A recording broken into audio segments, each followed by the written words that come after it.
This is Audiobook Caboodle YouTube channel. Click on the subscribe button and listen unlimited audiobooks anytime, anywhere. Barks and Purrs by Colette Willy. Translated by Mary Kelly. Section 4. Dinner is late. A parlour in the country at the close of a long summer's day. Kiki-the-Demure and Toby-Dog doze, ears twitching and eyelids obstinately shut. Now Kiki's lids part in a narrow slit, and disclose eyes the colour of purple grapes. He yawns with the ferocious expression of a small dragon. Kiki-the-Demure haughtily. "You're snoring." Toby-Dog, who is not really asleep. "I'm not, it's you." "Impossible. I don't snore. I purr."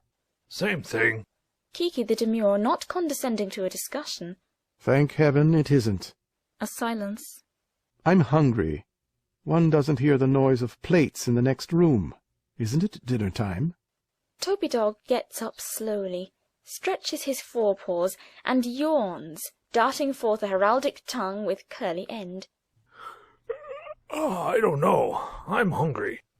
"Where is she? How is it you're not at her heels?" Toby-Dog, embarrassed, nibbling his nails. "She's in the garden, I believe, picking up plums." "Those yellow balls that rain about one's ears? I know them. You've seen her, then. I bet she scolded you. What have you been doing now?" Toby-Dog, self-conscious, turning away his wrinkled, toad-like face. "She told me to return to the house because I too was eating plums." "She did well. You have depraved tastes, the tastes of men." Toby-Dog, offended. "Say, no one ever sees me eating bad fish, and never, never will I understand how you can go into such fits over a dead frog or that herb." "Valerian." "That's it, I guess. An herb is medicine, isn't it?" "Medicine indeed. Valerian. But no, you can't understand. I've seen her laugh and go on, as I do over the valerian, after having emptied a glass of fetid wine that jumped dangerously too. As for the dead frog, so dead that it seems a bit of dry Russia leather in the form of a frog, it's a sachet, impregnated with rare musk, with which I wish to scent my fur." "Oh, you talk very well, but she always scolds and says that you smell bad after it, and he says the same thing." "They're nothing but two paws, both of them. You, poor thing, belittle yourself by seeking to imitate them. You stand on your hind legs, wear a coat when it rains, eat plums, for shame, and those big green balls the malicious trees let fall sometimes when I'm passing underneath." "Apples?" "Very likely. She picks one up and throws it down the path, crying, 'Apple, Toby, apple,' and you rush after, in unseemly fashion, gasping for breath, looking like a fool, your tongue and your eyes sticking out." Toby-Dog, scowling, his head resting on his paws. "One takes one's pleasures where one finds them." Kiki-the-Demure, yawning, shows his pointed teeth and his palette of pink velvet. "I'm hungry. Dinner is surely late tonight.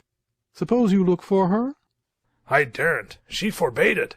She's down there in the hollow with a big basket. The dew is falling and wetting her feet, and the sun's going away. But you know how she is.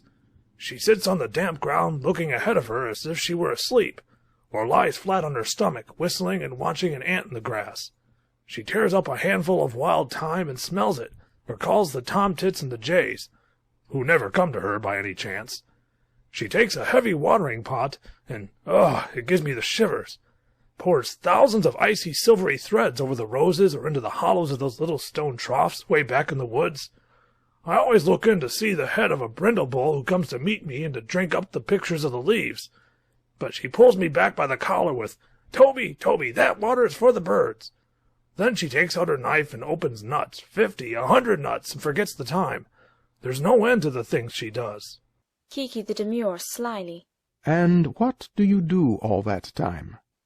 I just wait for her." "I admire you." Once in a while, squatting down, she eagerly scratches the earth, toils and sweats over it. Then I jump round her, delighted to see her at something so useful and so familiar. But her feeble scent deceives her. I never smell mole, or shrew mouse with the rosy paws in the hole she digs. And how explain her utter lack of purpose? Presently, falling back on her haunches, she brandishes a hairy-rooted herb and cries, "I have it, the jade!" I lie in the damp grass and tremble or dig my nose, she calls it my snout, into the earth to get the complicated odors of it. When there are 3 or 4 scents, all blended, all mixed together, can you distinguish that of the mole from that of the hare which passed quickly, or the bird which rested there? Certainly I can. My nose is highly educated.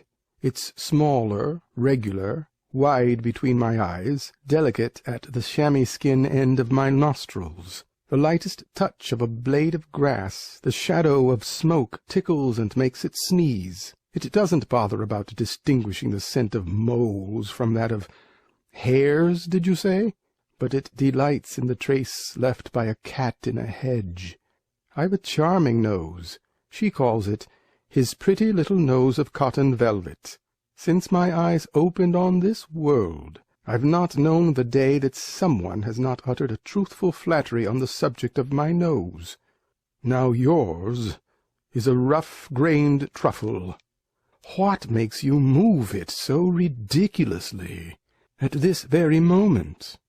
I'm hungry, and I don't hear the plates. Your truffle of a nose works up and down and makes another wrinkle in your irregular mug. She always says, "His square muzzle, his wrinkled truffle," so tenderly and so lovingly. And you think of nothing but eating. It's your empty stomach that scolds and complains and wants to quarrel with me. I've a charming stomach. But no, it's your nose that's charming. You just said so. My stomach, too. There's none more fastidious, more whimsical, stronger, and at the same time more delicate. It digests the bones of soul, but meat that's the least bit tainted literally turns it. Literally's the word. You have active indigestion. Yes, the whole house is affected by it. From the very first qualms I'm in terrible distress. The earth gives way under me. My eyes dilate. I hurriedly swallow quantities of salty saliva. Involuntary ventriloquial cries escape me. My sides bulge out. Toby-Dog disgusted. I say, if it's all the same to you, tell me the rest after dinner. I'm hungry. Where can he be? He's there in his study, scratching paper. He's always doing that. It's a game. Two paws play at the same thing for hours and hours. I've often tried to scratch paper gently as he does, but the pleasure doesn't last long. I prefer newspapers torn into shreds that rustle and fly. There is a little pot of dark violet muddy water on his table. I never sniff it without horror, since the day a rather foolish curiosity made me dip my paw into it. This very paw, so strong and aristocratic, the tufts of useless hair you see between my toes proclaim the purity of my race. This very paw bore a bluish stain for 8 days, and the degrading odor of rusty steel clung to it a long time after. What's the little pot for? He drinks from it, doubtless. Silence. She's not back yet. Heaven grant she isn't lost, as I was one day in the streets of Paris. I'm hungry. I'm hungry. What are we going to eat this evening? I saw a chicken. It made a silly noise and dropped red blood on the kitchen floor, soiling it far more than I ever did, or you either. Yet no one whipped it, but Emily put it in the fire to teach it a lesson. I licked up some of the blood. Toby-Dog yawns. Chicken. It makes my mouth water. She'll say, "Here, Toby, bones," and throw me the carcass. How badly you speak. He says, "Little chicken bones, Kiki, little chicken bones." Toby-Dog's surprised. But no, really, it's, "Here, Toby, bones," that she says. He speaks better than she does. Toby-Dog incompetent. Huh? Tell me, do birds taste anything like chicken? Kiki-the-Demure, whose eyes light up suddenly. No, they're far better. They're alive. Ha! The quivering bird, the warm feathers, the delicious little brain. You feel it all crackling between your teeth. Oh, you make me sick. It always worries me to see tiny animals like that flutter about. And birds are dear, good little things. Kiki-the-Demure dryly. Don't you believe it. They're only good to eat. They're noisy, stupid creatures, infatuated with themselves, made to be eaten. You know the 2 jays? Not very well. They live in the little wood. When I walk by, they laugh a sardonic tiak, tiak, because I wear a bell at my neck. In vain do I hold my head very stiffly and put my paws down very gently. My bell tinkles, and the 2 creatures scream from the top of the fir tree. Just let me get hold of them one of these days. He lays back his ears and raises the hair along his back. Toby-Dog pensive. Positively, Cat, there are times when I don't know you. We are talking quietly, and suddenly you bristle like a bottle brush. Or we happen to be playing amicably together, and I bark behind your back, just for fun.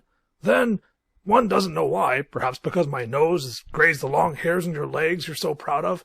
You become all at once a savage beast, spitting fire and charging at me like a strange dog.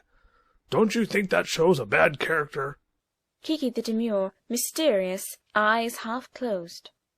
Not at all. It's character, simply. A cat's character. In such moments of irritability, I'm keenly alive to the humiliation of my present state, and that of my race. I can remember a time when priests in long linen tunics, bending low, spoke to us and humbly tried to comprehend our chanted utterance. Know, dog, that it is not we who have changed. It may be there are days when I'm more myself, when everything offends me, and justly, a brusque gesture, a vulgar laugh, the banging of a door, your odor, your inconceivable impudence when you touch me, or encircle me, jumping and yelping. Toby-Dog patiently to himself. He's having one of his attacks. Kiki-the-Demure with a start. Did you hear? Yes, the kitchen door, and the door into the dining room, and now the drawer where the spoons are kept. At last! At last! Ha ha! He yawns. I can't stand this any longer. Where is she? I don't hear the gravel creaking. Night's coming on. Kiki-the-Demure ironically. Go find her. And how about him? He usually worries and comes in asking, "Where is she?" But he's scratching still.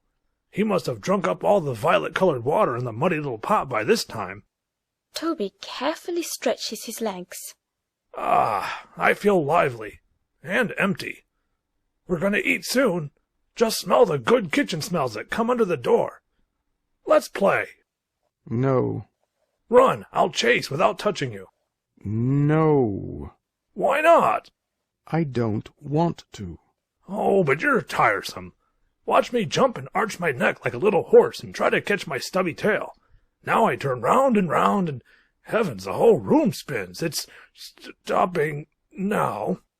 Insufferable creature. Insufferable yourself. Look out, I'm going to run at you as she does when she's merry, crying, "Ha, cat!" Kiki-the-Demure, rising, puts up a paw, bristling with claws and spotted with rose-colour and black underneath. It looks like a thorny flower. If you dare... Toby-Dog in a frenzy. I do dare! Ha, cat! Ha, cat! Kiki-the-Demure, exasperated, gives a spring and hangs on the tablecloth, dragging it down. A lamp and various things fall to the ground. Terrified silence.